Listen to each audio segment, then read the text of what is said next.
Well, hello YouTube. Like, subscribe, and share. All right, listen. I'm helping take care of my little neighbor here, Oscar from Guatemala. Okay, so I'm gonna do some videos when I can, but I got to help him. I got to cook him breakfast. I don't necessarily do that this early for me, but he's used to that, so I'm gonna cook him some shit. Well, I'm gonna eat too shit. But anyway, let me. I want to talk about Mike Stanfield, the attorneys, and then next we're gonna. Well, I'm gonna wait a couple videos probably. I got some other things to do, but other videos I got have coming for you guys. But Jeray Jabon Jarreau, we're gonna get because she's actively trafficking children, like as we speak. Okay, so these children, she uses her power to remove them from their homes and gets them to wealthy elites and basically is being paid for that. She's basically selling other people's children that she's using her power to remove from people. She's like, it's like hunting in a way. It's like she's hunting people's children in a sense. And she's getting paid big dollar for these children so they can satanically ritually abuse them. And she knows it. And so her children can live these privileged lives. These children have to fucking suffer like this, and these families. And there's not much they can do about it. But we're going to cover that, and we're going to expose the hell out of all that. Okay? All right? Okay. But I want to talk about Mike Stanfield today.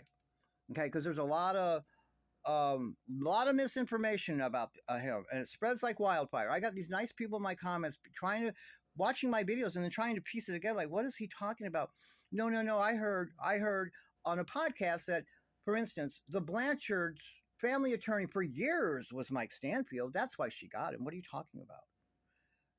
And that's ridiculous. And that's because whoever on the podcast probably said it with confidence, probably like they were assured. You know, someone. That's how con men work.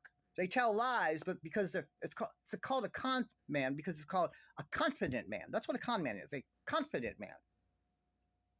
Because they can spin lies and tell it as long as they're competent and tell it like they know what the fuck they're talking about and all that, then it's believable. Okay? So these people on these podcasts are obviously saying things like this, and it sounds believable. He was Blanchard's attorney for years. That is bullshit. Okay, I'm going to tell you the history of him. And this information, I just did this research on my own, and this is easy to obtain. Okay, right? Most of it I got from Mike Stanfield himself. Okay, his legal website, his law practice. Right. Okay, he started off University of Central Missouri. He got a bachelor's degree in criminal justice. He graduated cum laude, which is with honors, he had at least a 3.5, less than a 3.7. So that's good.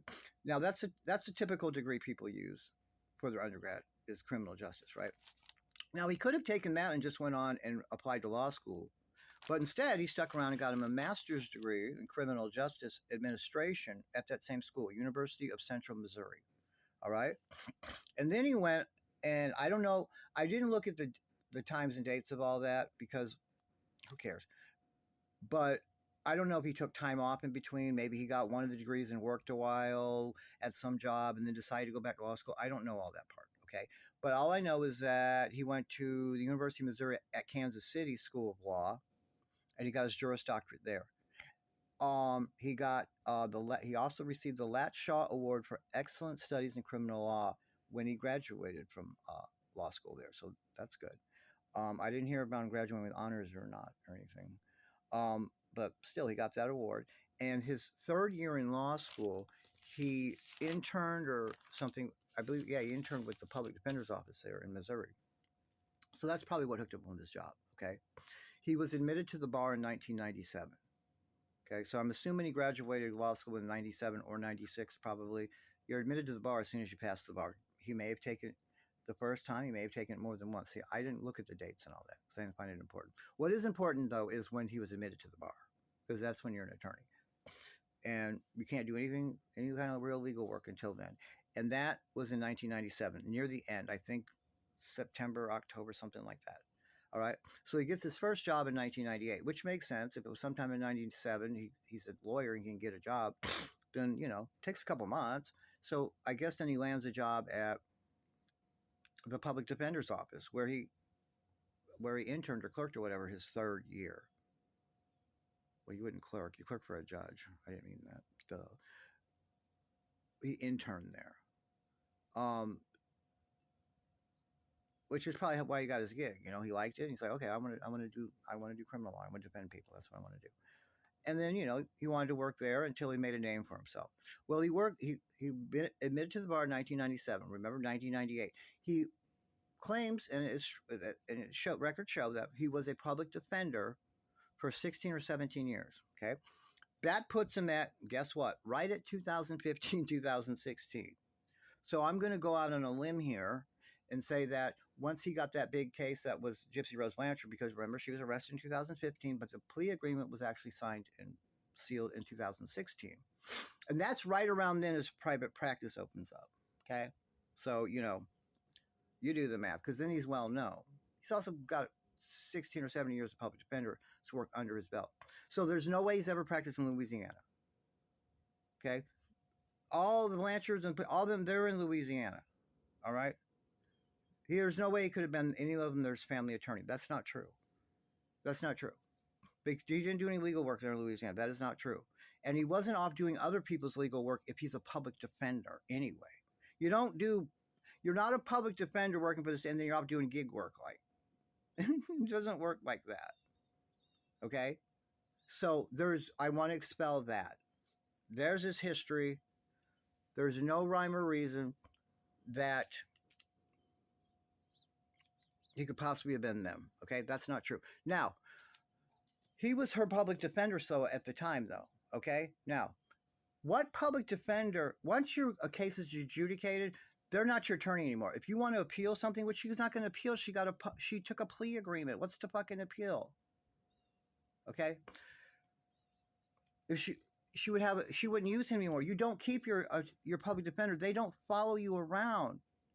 Okay? Now, what flashed on the screen before here is an article showing the details of her release date from prison on December 28th at 3:30 a.m.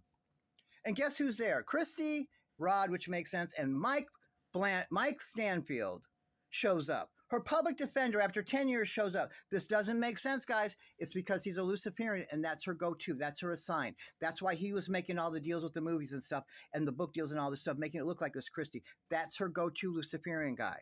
That's why it's her turn. That's the deal. Okay? Nothing else. Now, let's look at December 28th and her release date and 3:30 a.m. First of all, 3:30 a.m., what did we talk about? 3:33. The number 33 is a slight against God, Luciferian big time, because Jesus died on the cross and was crucified at 33 years old. 333, or 0.33 is 1/3. They love to throw it in everyone's face that when Lucifer bowed to the earth, he took 1/3 of the angels, or 0.33 or 0.333. Get it? That's why they use those numbers.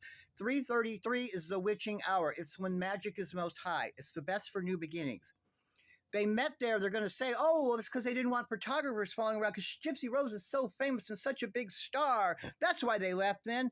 I bet you, we'll never know the truth, but I bet you anything that she didn't walk out the gates or walk out the Sally Port or wherever it is that made her officially free until 3:33. I bet you anything they did it right at 3:33. So to get him to December 28th. First, let me tell you something. She was getting out on parole. Her latest date was just June 25th, no matter what. That's 10 years from the thing. Whether she spent it in there, incarcerated, or on the streets, it doesn't matter. This June 25th was her last date, okay? Because her 85% was done, she could be paroled. Follow me, follow me. They released her on December 28th.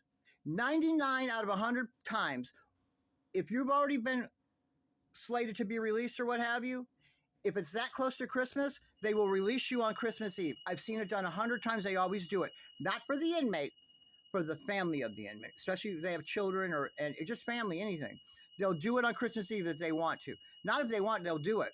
They'll release them on Christmas Eve. There's no reason they didn't.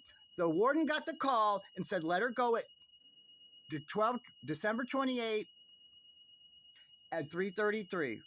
I'm telling you, that's how sick and crazy these Luciferians are. Everything with numbers, dates, signs, and symbols. December 28th. Go look it up. One of the most important days in the occult. They do sacrifices, all this shit. It's about new beginnings, guys. Okay? And it's also called the most unluckiest day of the year. December 28th. Go look it up. Why did they call it that? Because it commemorates when King Herod, December 28th, decided that it'd be a good idea that you had to kill all Jewish boys under 2 years old in an attempt to kill Jesus, the real king of the Jews. Instead, Herod's claiming to be the king of the Jews, so we had to get Jesus out the fucking way. And that was December 28th. They call it Childermas or the Feast of the Holy Innocents. Go look it up. That is the reason Mike Stanfield's evil, Luciferian, devil worshiping, child trafficking ass was there on December 28th at exactly 3:33 a.m. to watch that evil bitch over the finish line. Okay? That's the deal. It's nothing more, nothing less. And that's all you need to know about Mike Stansfield. And I'll see you in the next video.